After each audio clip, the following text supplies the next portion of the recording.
So I'm told that I was just talking like y'all could hear me, but hopefully now you can.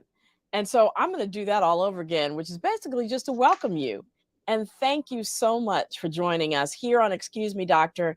My name is Dr. Mel, otherwise known as Dr. Melissa Clark. We are here doing what we do every week on Excuse Me, Doctor, which is make sure that you have all the information you need to make wise health decisions for yourself, your family, and even your community. And I'm just going to ask you to hit that like button if you're checking us out on Facebook, Dr. Melissa Clark, or on YouTube, on the Dr. Melissa Clark YouTube channel. Please hit that subscribe button. We really appreciate you for it.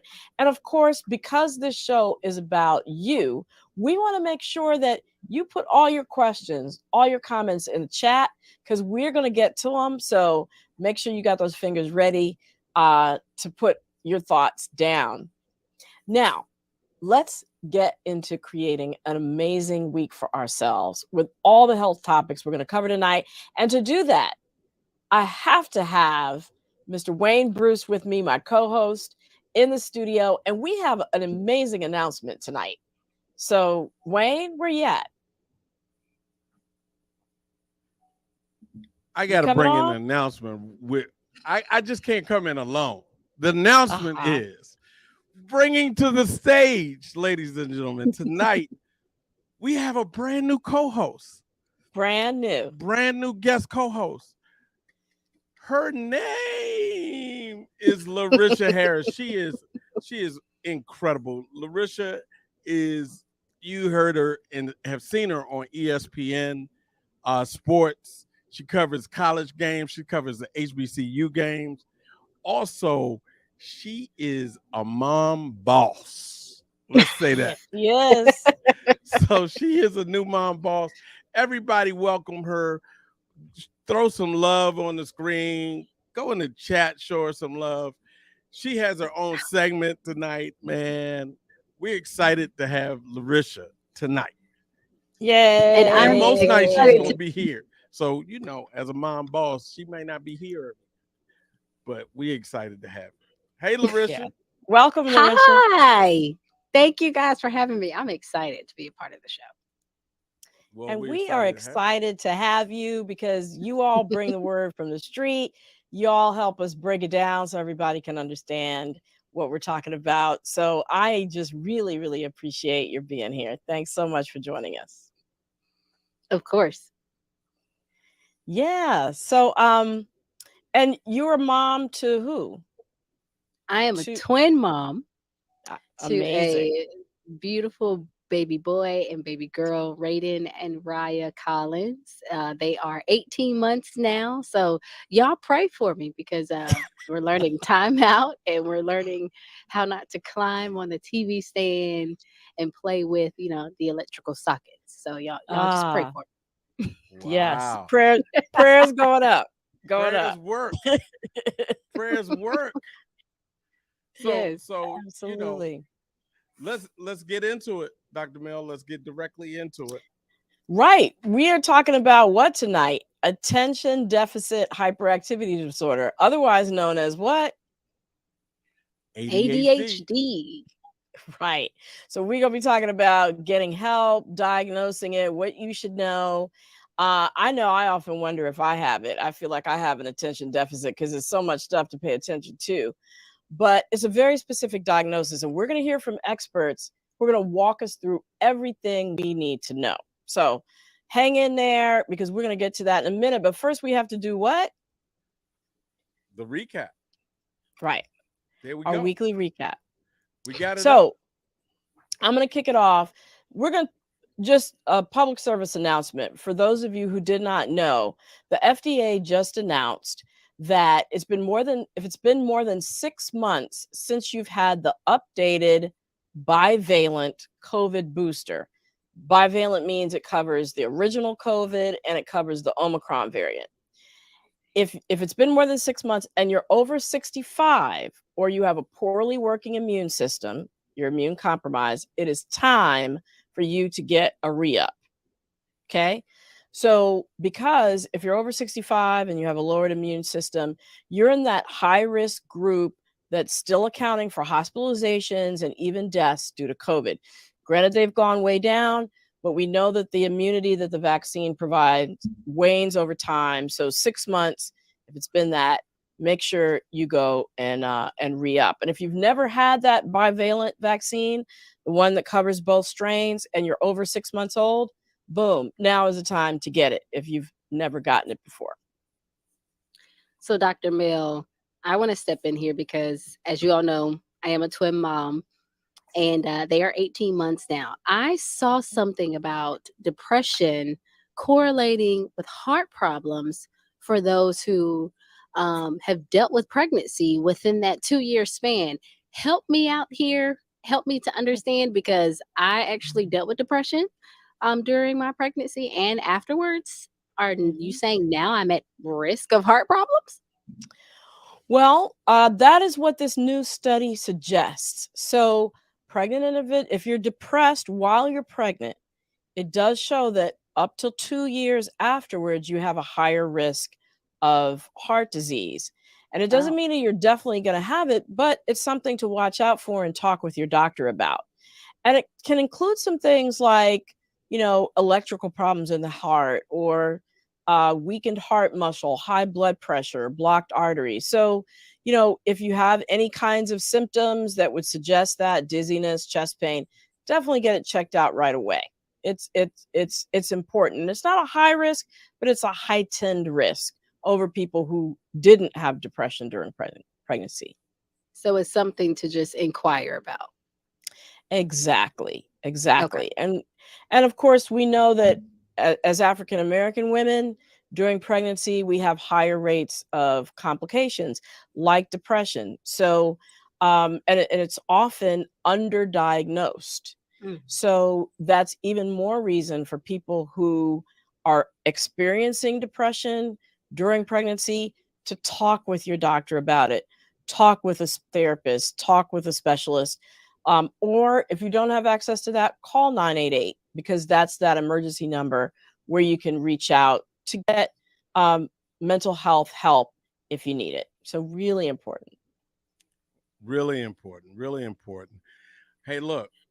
So I'm all about the food section of of the show. But I must say I have lost 30 pounds. I'm just All saying, right. everybody, I've lost 30.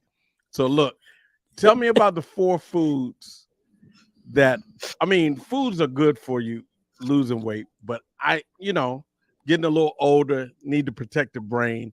Tell us about the 4 foods that healthier for the brain? First of all, we need a high five noise to high five you for the 30-pound weight loss. I'm just saying. I mean, we got this. There you go. Yeah. You're right. Let's go, Wayne. Good job. Good job. So, and then you bring up an important point about the healthier brain. We know that a plant-based diet over years is best at preserving brain function, but there are 4 specific food groups that kind of stand out that seem to protect the brain more than others, and at the same time they also protect your heart. So it's like a twofer. So first of all, green leafy vegetables like kale, collards, broccoli, they're rich in, brain important nutrients like vitamin K and beta carotene. Then we have fatty fish, right? Mhm. You want to get your salmon, cod, canned light tuna. You want to get that stuff in. Those have lower levels of mercury, but they have omega 3s, which are really important for the brain. Then number 3 are berries. All those beautiful colors, the red of the raspberry, the blue of the blueberry, the black of the blackberry. Those things are actually chemicals called flavonoids that really help help in memory. That's what research has shown. 2 or more servings a week, just like the fish, you want to get in 2 or more servings a week of that, help to delay memory decline in women. That was one particular study. And then finally, last but not least, walnuts. Walnuts specifically have been linked to improve cognitive test scores because they're high in, again, omega 3 fatty acids, a specific one called alpha linoleic acid or ALA. That also leads to lower blood pressure and cleaner arteries. Like I said, what you do for your brain, you're also doing for your heart. So 4 things: green leafy vegetables, fatty fish, berries, and walnuts. Get them in. You heard it so here. not flavonoids. We just talking about flavonoids. Yeah. You don't need to have the big clock on your chest. You just need to eat some berries for your flavonoids. No Correct. cashews in there? Like no cashews? Well, all nuts actually are beneficial, but walnuts have higher levels of omega 3. So get your cashews in. They will help in terms of heart health as well. Somebody likes cashews. I'm not a fan of walnuts, so. Oh, yeah. Sorry. Well, you can get it in the berries and the fatty fish and the green leafies. So Dr. Mel, Right. just follow up to that.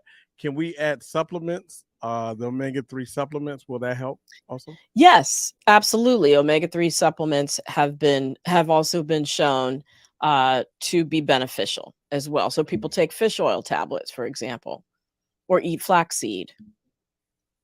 There you go. Awesome.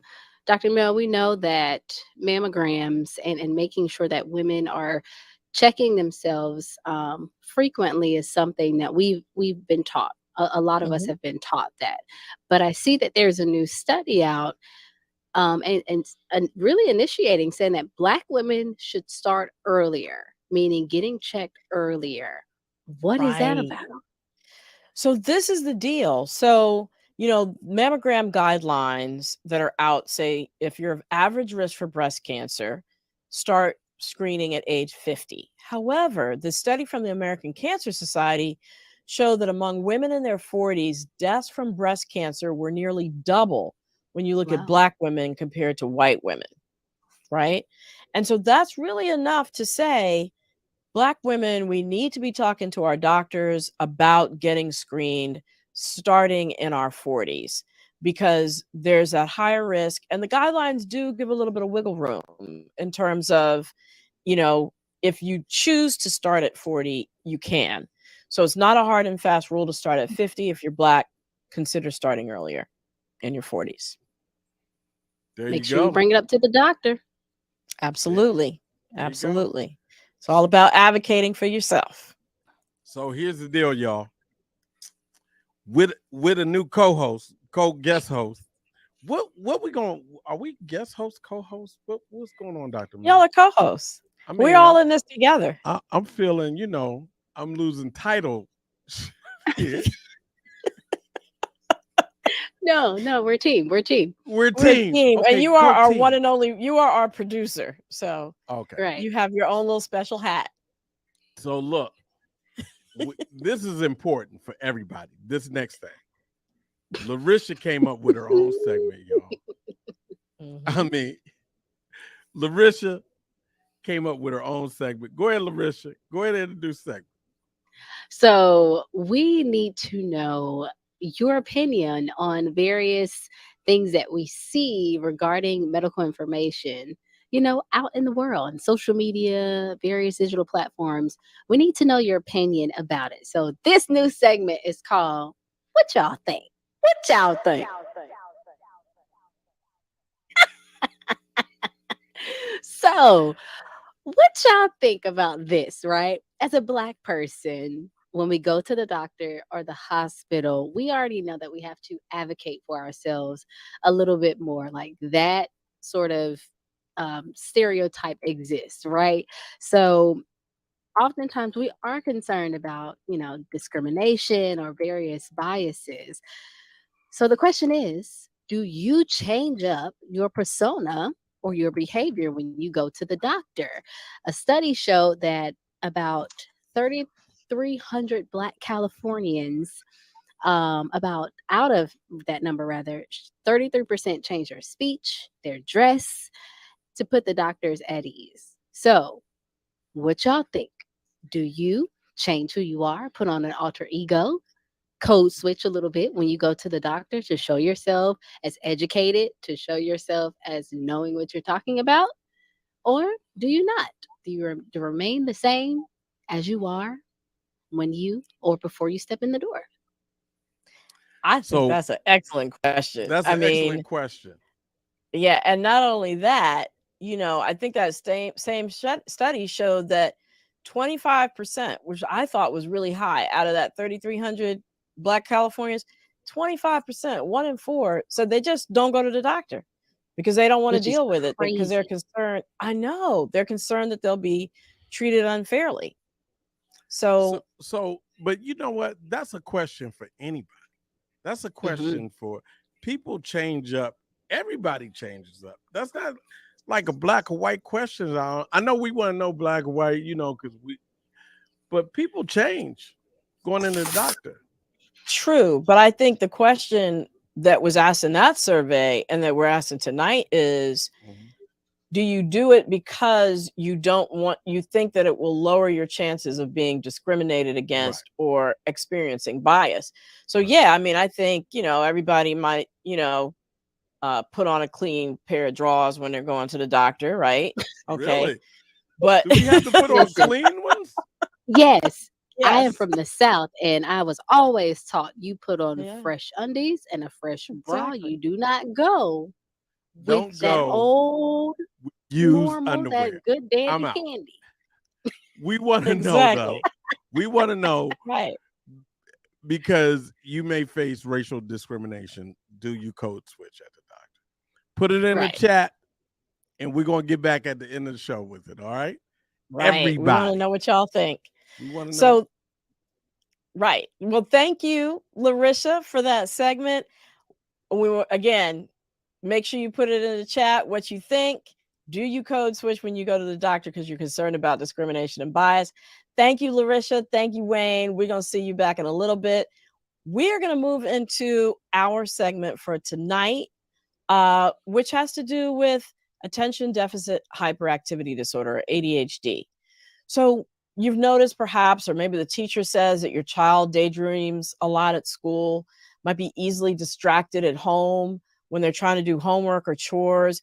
They might fidget constantly, maybe not. And you might be wondering, do they have attention deficit hyperactivity disorder, or ADHD? How do you figure that out? And if they do, then what? We have two incredible guests with us tonight. The first is Dr. Lorelle Bradley. She's a double board certified holistic and integrative pediatrician. She also holds an executive MBA, but she's been treating patients with ADHD for over 20 years, and she focuses on holistic treatment approaches. And she's also dedicated to increasing access to healthcare and closing health disparities. Thank you, Dr. Bradley, for joining us tonight. Thanks for having me.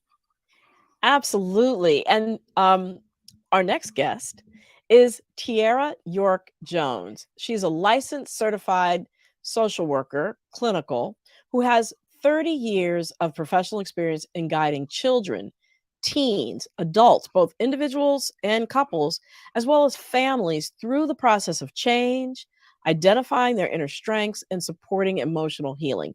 She specializes in coping skills, mood disorders, and behavioral issues, including ADHD. So, welcome, Tiera. Thank you so much for being a part of our show. Hello, thank you for having me. All right, so we're going to get right into it because, Dr. Badley, we need to know, what is ADHD and is it different from ADD? I'm glad you said it, actually, attention deficit hyperactivity disorder. And there's now updated ways to describe ADHD. So ADD now is a part of ADHD, inattentive presentation. So there are three types of ADHD: the inattentive presentation, the the hyperactive impulsive presentation, and then there's a combined. So that nomenclature has been updated in what we call the Diagnostic and Statistical Manual, edition number 5. And more or less, ADHD describes developmentally inappropriate levels of inattention, impulsivity, and hyperactivity. So I started off talking about, this in your child, but can it be diagnosed in adults as well? Usually, an adult that has ADHD may have had a misdiagnosis or no diagnosis in childhood, with an exception of a head injury. That can sometimes affect the prefrontal cortex and areas that for attention, and can affect concentration. When you So say usually, prefrontal cortex, you mean of the brain, right? You mean the yes, part of the part of brain the that does that. Okay. exactly the part of the brain that more or less the frontal cortex is right underneath the forehead. So, Mhm. and those areas are responsible for concentration and focus and decision making as well. Got it. And how is it diagnosed? How do you make the diagnosis? Usually in children, we can start at age 4. Again, a very common scenario is what you talked about, where teachers are a little concerned or parents are a little concerned about the way that children either are behaving or not focusing. So that hyperactivity and impulsive type is the type that originally we just had as ADHD. Those are the kids that are bouncing around and, fidgeting all the time, rush an answer before the question is finished and things like that. So you bring that information to the attention of your pediatrician or your primary care doctor that takes care of kids. That's usually the first step. And they usually will take a good history, understanding, if this is not just at home, because that's part of the diagnostic criteria. It can't just be like at school or just at home. It needs to be in more than one place. Mm. A coach or a church, something like that, where there's the report where the same activity is there. And so from there, they usually can do a behavioral checklist, or there's some other questionnaires that parents can do or send to a teacher. And from that, there's an evaluation of that. But also what the responsibility of the primary care doctor pediatrician is to rule out other things, like lead poisoning. Sometimes kids that with that staring, you worry about seizures, the petit mal or the absence seizures. And so you might want to get a good history of that, and there may be a referral to the neurologist. The other thing, and so there are blood tests, thyroid we check, vision and hearing, very important, because sometimes that staring or inattentiveness is due to not being able to hear, and then the poor performance in school, not being able to read. Sometimes also there may be concern about specific learning disorders like dyslexia. So it's a process, but Yeah. a lot of times when the pediatrician is used to that type of diagnosis, there can be an assessment and a diagnosis made pretty quickly. So it sounds like ADHD can be confused with a lot of different things, and it's important not to try to just make the diagnosis yourself. It's important to have a doctor go through all these other things: dyslexia, lead poisoning, trauma, all these other potential related or unrelated things. So, Tiara, can you take me through how you see children being affected by ADHD in school? And are you ever the one, or are teachers ever the ones that may suggest to the parent that the child be evaluated?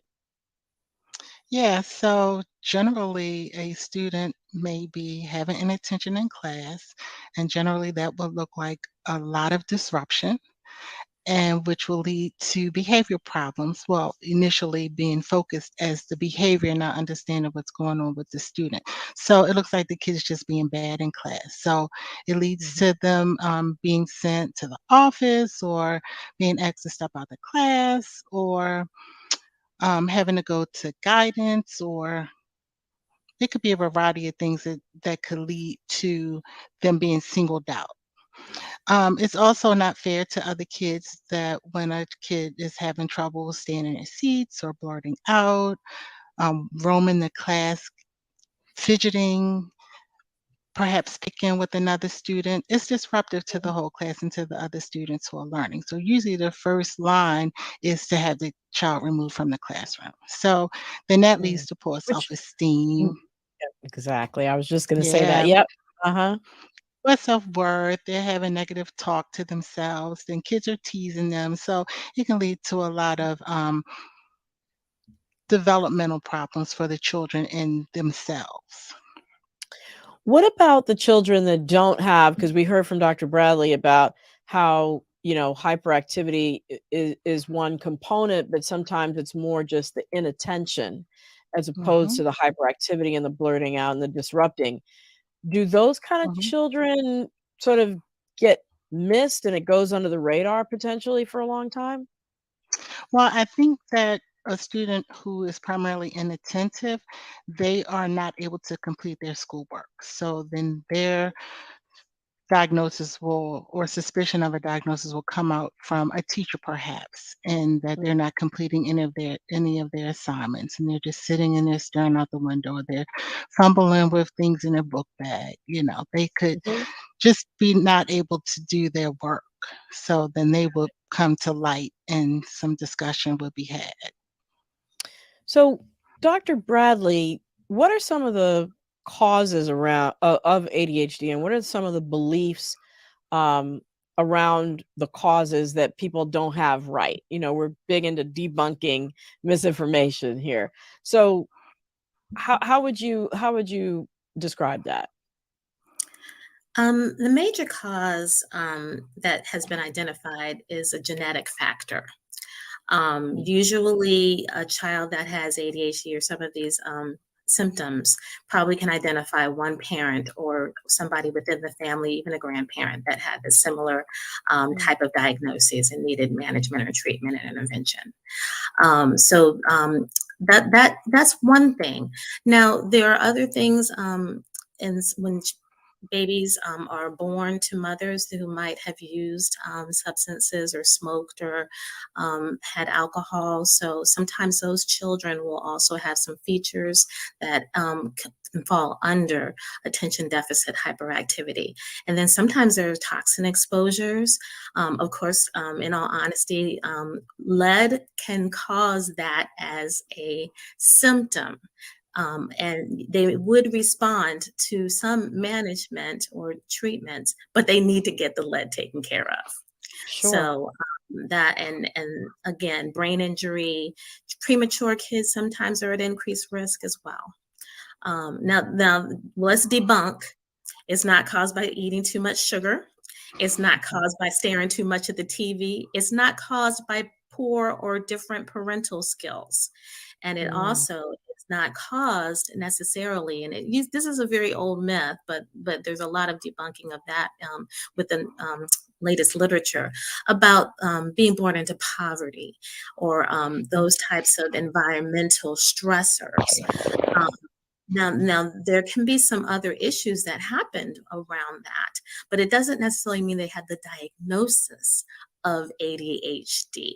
They may Right. just need some support mentally and behavioral support, which is different than a full diagnosis of ADHD. Right. And I think it's really important that parents know that it doesn't have anything to do with their parenting skills, That's right? important. But then the question is, once you have a diagnosis of ADHD, Tiera, how can children in school be successful despite their challenges? What is the process that parents need to do to help their children succeed in school on the school side? Yes, so simultaneously, if a child is referred, generally there's a team who will review various techniques and things that teachers have tried to do inside the class to try Mhm. to manage the children. Probably some parent-teacher conferences have been had.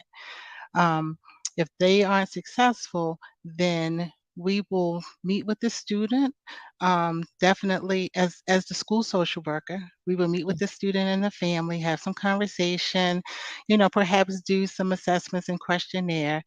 Certainly refer to a medical provider, primary care doctor simultaneously, along with having what's called a student support team, like review what's been happening. And then that team would create some behavior techniques to support the student in the class around academics and behavior. And then if Mhm. those aren't successful, then the team will come back together. And then there are a couple of educational plans that can be put in place. People are very familiar with the IEP process, which is the individual educational plan for students. And so Okay. that's a whole team comes together, looks at all the data that's been collected, and determine whether the student could benefit from having an educational plan, which is very specific to what the data shows for the Mm. student. And then goals are created. All the teachers and all the extracurricular providers and whoever else in the school will get copies of it, and it's the responsibility to implement those strategies and goals in the classroom to help support the student. And so some Okay. very basic ones could look like providing the students with frequent breaks. So if they're doing their Mhm. work and they start to get fidgety or whatever, then they can say, okay, you can take a break. Well, the student can ask for the break depending on the level. Um, Reducing distraction, providing preferential seating in the classroom. So there's a variety of things that can be done to support the student and Extra time to complete extra assignments, time. perhaps? Okay. Absolutely. Yeah. Uh-huh. And So Mhm. No, go ahead. no, I was just going to say, and those kind of things can be put in place to support the student throughout their academic time. So I think we already have a question from the chat from Marv West. If you can't get an IEP, individual educational plan, right? IEP from your school district for whatever reason, where can you get an IEP? Are there outside professionals that also can help with that process? I'm not familiar that there are outside providers that can provide it because it is the responsibility of the special education team to create that document for the student. Okay. But certainly outside providers can support the data that encourages developing that plan for a student. Got it. Got it. Okay. So, yes, I was actually going to go back to you, Dr. Bradley. So, you can throw in whatever you're going to say as you talk about medical treatment. Go ahead. Well, in conjunction with medical treatment, what the schools are able to provide is essential. I'm really kind of concerned that the person wrote about not being able to have access to that. That's violating the Americans with Disabilities Act, Mhm. and that is reportable. So perhaps even leveling up if the principal won't provide for it, to go to the superintendent's level to get the evaluation, because advocating for that child is necessary, and Got it. that system needs to be reported.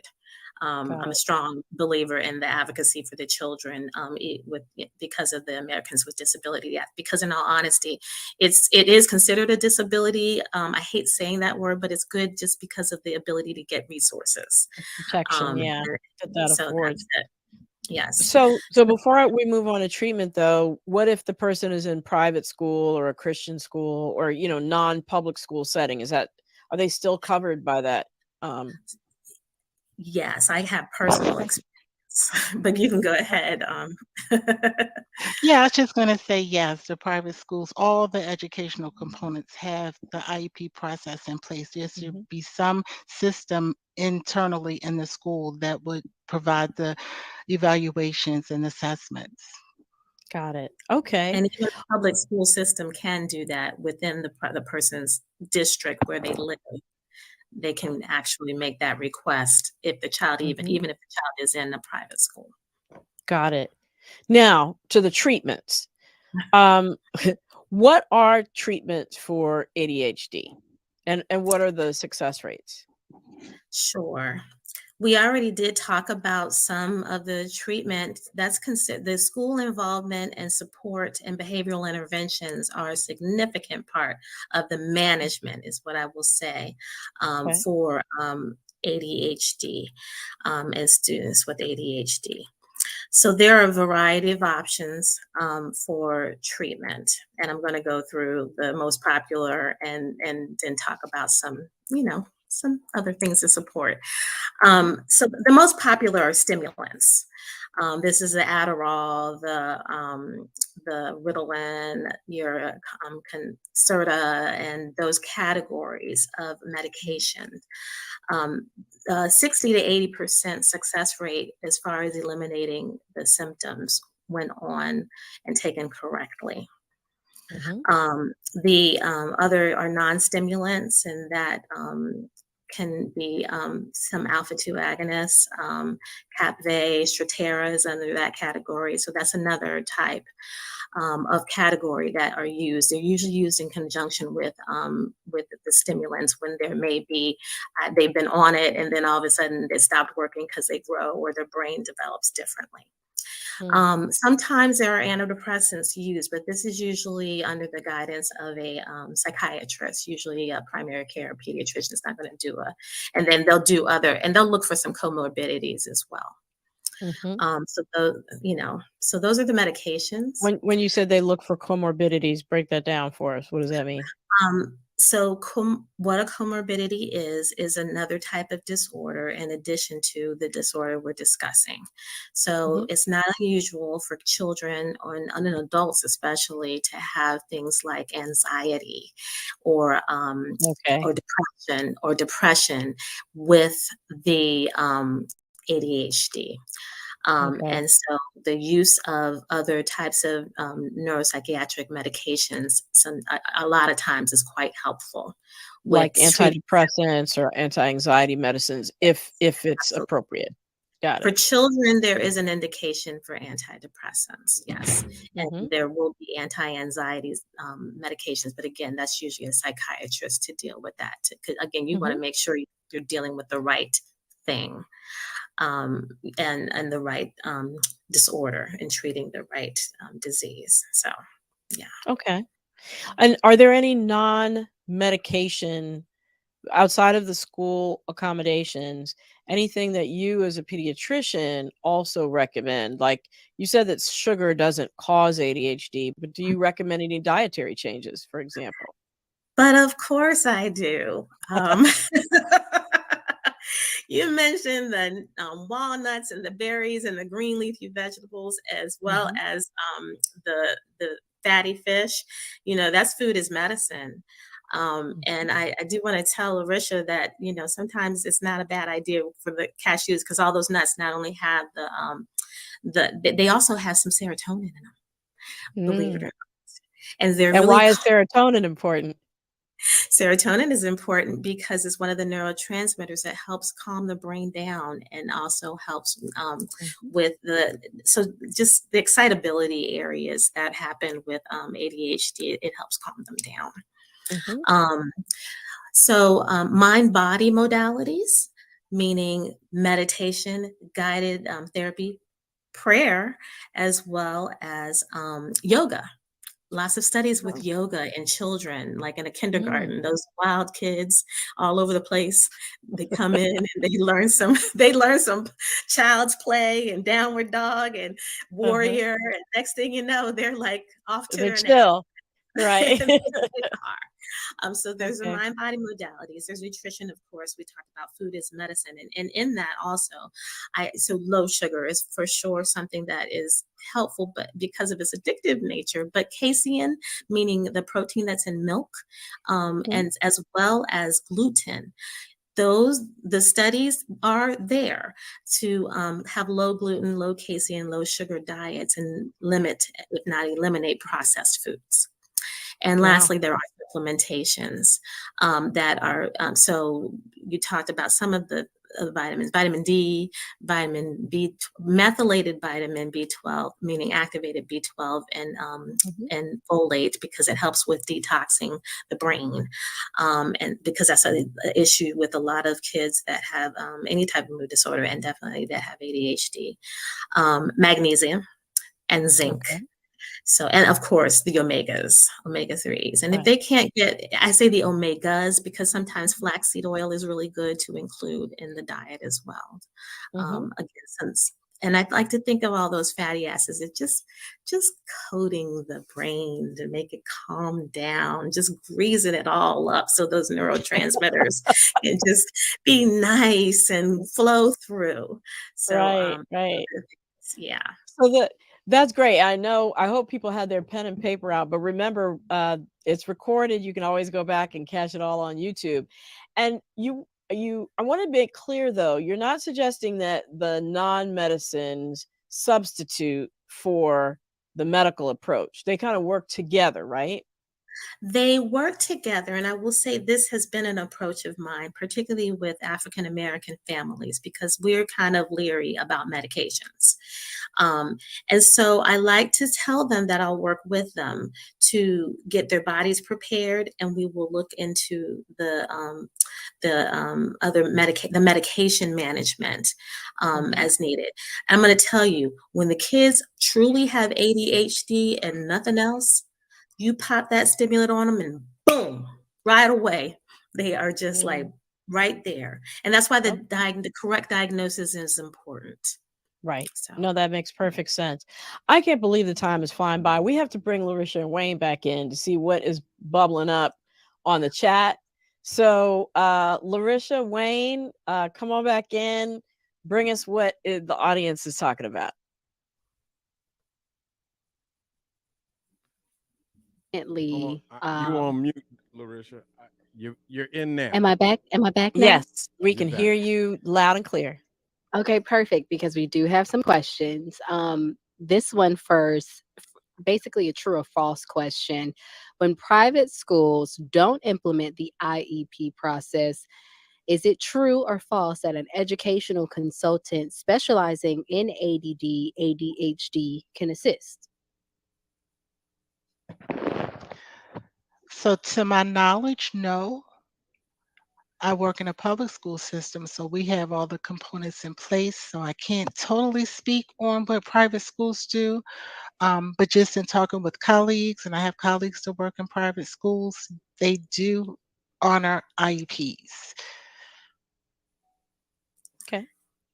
I'll say to their ability. Um, Hmm. I, I had to actually take my daughter out of the private school because they did not have the capacity Mm. to meet her needs. And it was different because, but they were also offering for her to get like speech or whatever else she needed outside and go, because sometimes I do offer the ability to go to a public school for the services. So it Mm. depends on the private school, and it depends on the district and the support. And having an advocate, nothing beats it. Okay. Another question here. This one is from Valerie Spalding Parker. She says, I think I have ADD, but I have found ways to compensate. Should I still be evaluated as an adult? Excellent question. I'm sure Valerie Spalding Parker, you are not the only one. Yeah, I say absolutely yes.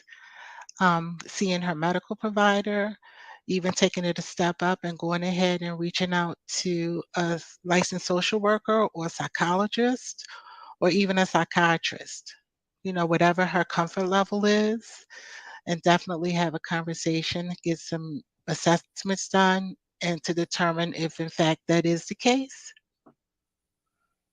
that she can get some treatment, some coping strategies, and Right. have a good life. Wow. All right. We have another question from Marv West. Where do you find educational consultants? Is that what you mean? Is that the same? And that is that I'm adding, is that the same as an advocate that you mentioned at the end there, Dr. Bradley? Being outside of an educational environment, there are people that actually have practices for education consultation. A lot of times they are in the social work or psychiatric or psychological um, arena. Finding an advocate, a lot of times the way I was able to know about advocates was through behavioral centers. And their ability saying that that's offered as I don't think that they're necessarily easy to find, but I think that they're so willing to help when they are put to work. Yeah, I agree. And I would recommend that that person seek the professionals in the school for support in that area and some Mhm. guidance in the community. And Okay. also in the district. I know Dr. Bradley's talked about the district level. And so Mhm. they're definitely the supervisors and the bosses in that area. So if whatever is not being provided in the school, they definitely have every right to skip over principals and everyone else and go to to the district level. Wow. Wow. Okay.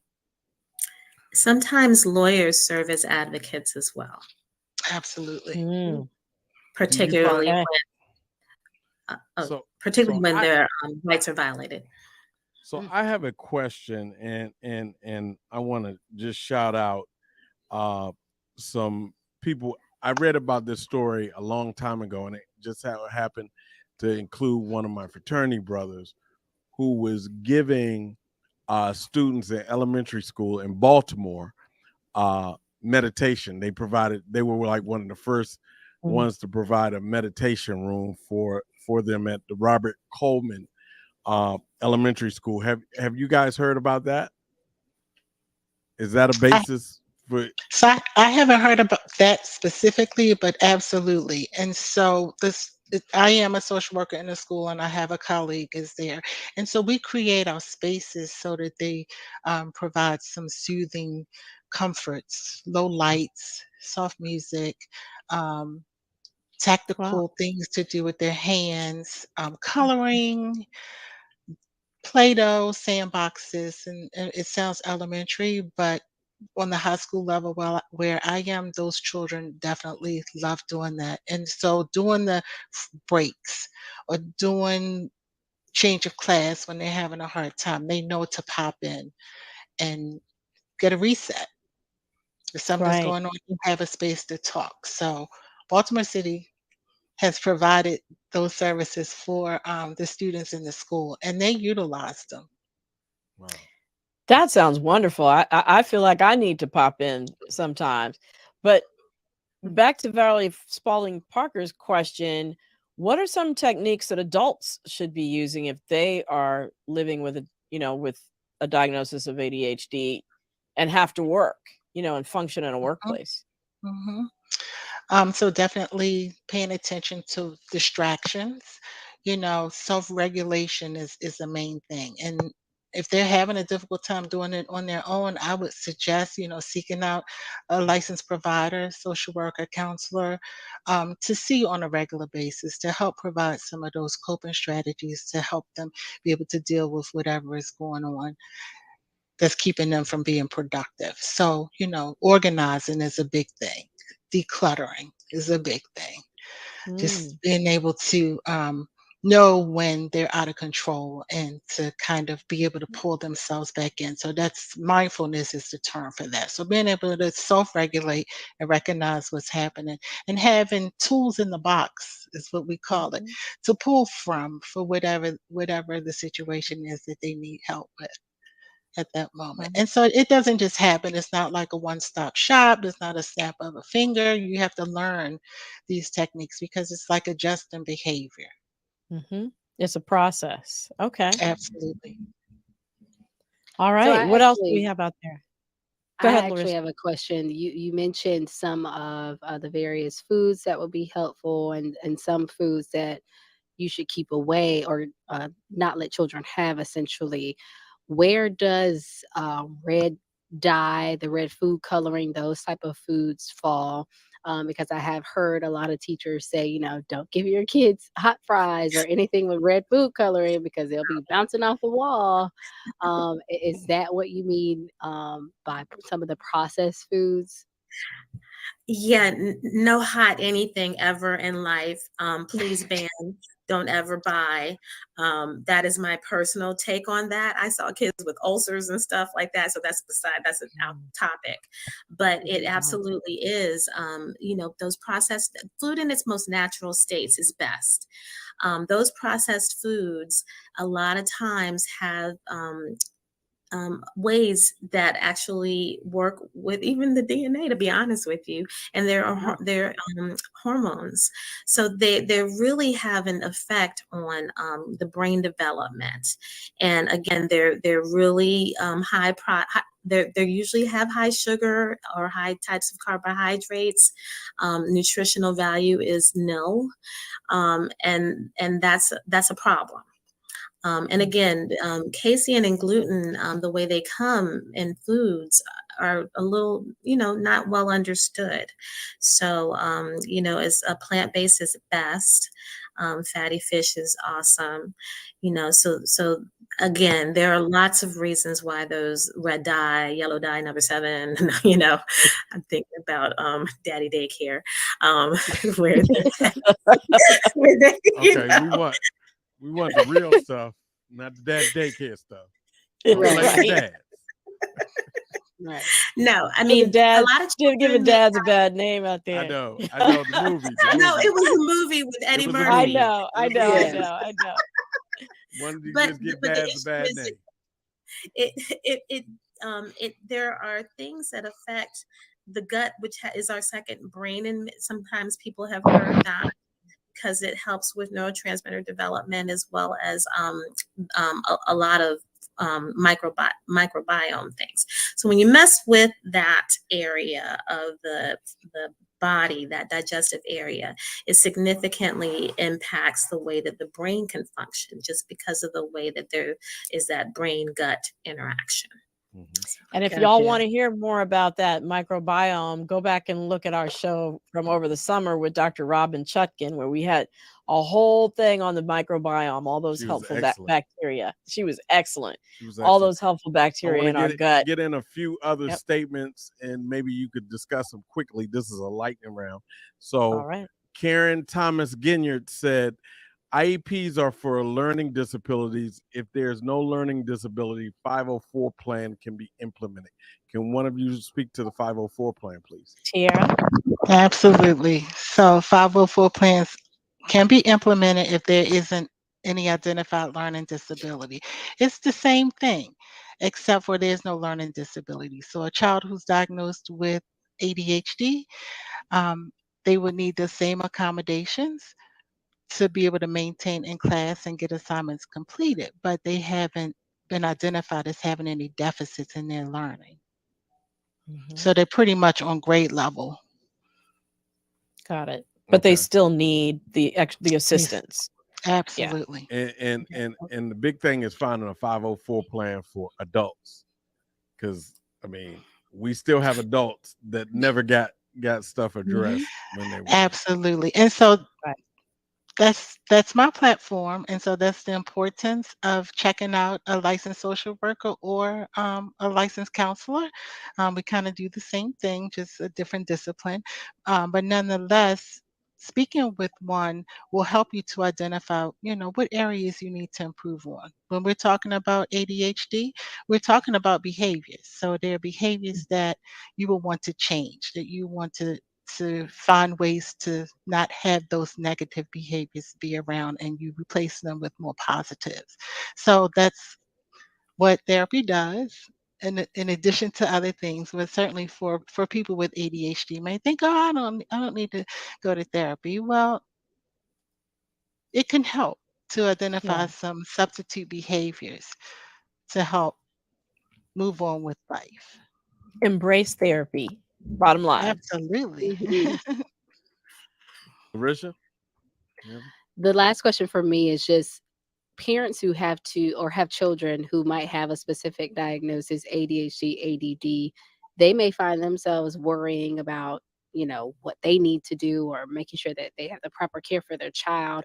Are there any coping mechanisms that you would share that parents could implement to keep themselves focused and calm, and not worry so much about their child's health? 1 minute. Yeah, okay, absolutely. So I say again, reach out into your community and find someone that you can go to help through this process. But it's a behavior. And so changing behavior is a big deal. So creating a system in your home, routine is a big deal for students and parents with ADHD. And so a lot of times parents get frustrated, they want to start yelling and stuff. So that's where family therapy will come in because we will support parents in finding appropriate ways to manage their children and put different techniques in place at home as well to help them be able to organize, have a more calmer environment. And realize that it's a health condition, not quote unquote bad kids. Right. Absolutely. Yeah. Got it. Wow. Well, thank you both. You all have been just outstanding. Thank you, Dr. Bradley. Thank you, thank you, Tiera York-Jones. I almost call you doctor because all your information was so excellent. Uh-oh. Thank you both. And thank you so much for joining us. And we will see you shortly because we have one little thing to wrap up, right? From our set. What y'all think? So what did people put in the chat? People said they didn't code switch. People don't code switch. Really? Okay. All right. So that study was done in California. So maybe all the rest of the country doesn't code switch. I don't know about that because I know a lot of people down here in Georgia in the South code switch. They have their business voice and then they go back to that country twang that we all know about. So, um, yeah, I think some people might just not be telling the truth there. Well, I think the bottom line is don't avoid care because you're concerned. Just learn how to advocate for yourself. Tune in every week to Excuse Me Doctor because that's what we That's it. do. Or get the book, Excuse Me Doctor. I've got what? Taking ownership of your health and making health care work for you. So Say it I one want to more thank time. Say it y'all. one more time, Dr. Mel. Say it one more time. Excuse me, doctor. I've got what? Taking ownership of your health and making healthcare work for you. That's what we're all about, making sure that you can advocate for yourself. So I love that segment. We just have to keep doing that. We're going to have a whole bunch of what y'all thinks. What y'all think? So on that note, thank you so much, Larisha. Thank you so much, Wayne. Fantastic co-host. Great questions from the audience. Thank you, audience, for tuning in. And before I go, I got to make sure I get in to remember that Howard University COVID resilience research study. They're inviting you to participate. All you have to do is fill out 2 questionnaires and you can get paid up to $100 to compensate you for your time. If you have any interest, please email the email that you see there, Dana Harvey research@gmail.com. That's Dana, Dana, Harvey, Harvey, research@gmail.com. She will get right back to you and tell you all about the study and how to enroll. So thanks again for tuning in. That's it for this week on Excuse Me, Doctor. And until I see you again, remember, be wise, be well, and be health empowered. Thanks for joining.